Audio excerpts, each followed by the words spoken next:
Hi, I'm Monica Cameron. I am the mother of 3 Fairfax County public school students, and I am a daughter of a retired, fully funded, retired teacher. The topic of the audit committee member selection was on the agenda when I signed up, but has since then been put on the consent agenda without any discussion. I think this topic as it relates now to the school budget is important, and I am here tonight on behalf of an army of concerned citizens to request the school board put internal independent audits to the top of its priorities. Citizens expect the school board not only to prepare an audit plan, but source, conduct audits on schedule. We also expect follow-up and action taken on audit findings and recommendations. The following are just a few of the instances where the auditor's findings and recommendations were not acted upon.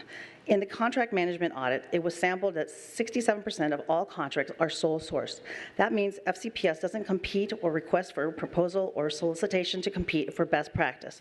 In the government sector, you need at least 3 bids to prove reasonable competition and very strong written justification if it is sole sourced.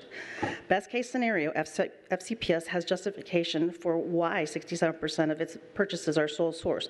But worst case scenario, we need to know if there are any serious conflicts of interest.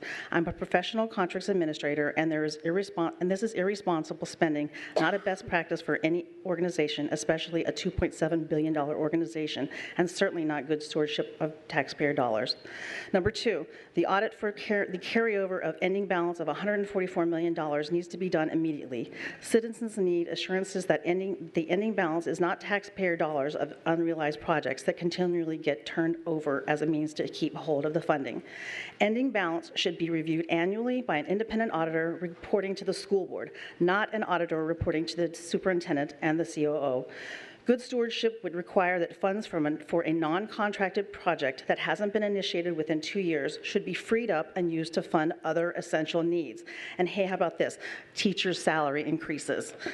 Many consider that the school board has been fully funded every year. An independent audit of the ending balance and the carryover funds would likely ensure FCPS would not have budget shortfall every year, as it has.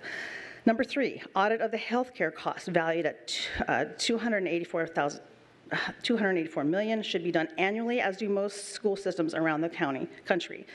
Research has shown that cost savings on erroneous billings and administrative errors have reconciled from 1% to 10% of the expenses. So in our county, that would create a cost savings of up to $2.8 million a year. The audit would pay for itself and leave money for other expenses. And hey, like teacher salary increases. Number 4, the SAC contract from the construction bond audit. Most people are unaware that FCPS has a contract with Fairfax County to sublet school space to use for the school-age child care program. Remarkably, this contract has not been renegotiated in its entirety for 30 years. And even if some of the audits have been completed, had been completed in a timely manner. Could you wrap up, please? Could you wrap up? Pardon me? Could you wrap Yes, up, ma'am. please? Yes, ma'am.